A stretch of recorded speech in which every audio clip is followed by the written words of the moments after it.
अजूनही काही बदल झाले पाहिजेत अशा प्रकारची भावना अनेकांची आहे.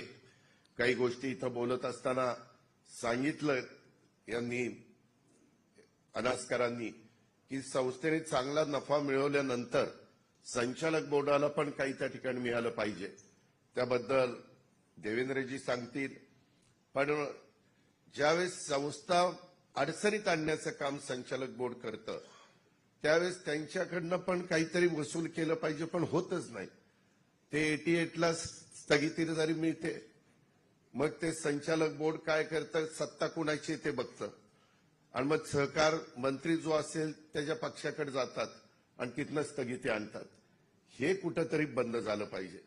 माझं तर स्पष्ट मत आहे देवेंद्रजी, अशा पद्धतीनं चुकीची वागणारे लोक उद्या सत्ताधारी पक्षामध्ये येण्याचा त्यांनी प्रयत्न केला तरी ह्यांना थांबवलं पाहिजे किंवा प्रवेश दिला तरी त्यांच्यावर पुढची ऍक्शन झाली पाहिजे.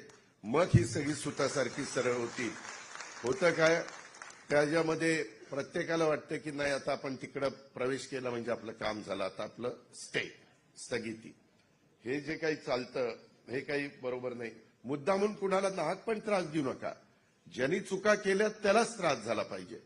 जे चांगलं काम करेल त्याला त्रास द्यायचं काहीच कारण नाही. ही पण गोष्ट आपण सगळ्यांनी लक्षामध्ये घेतली पाहिजे.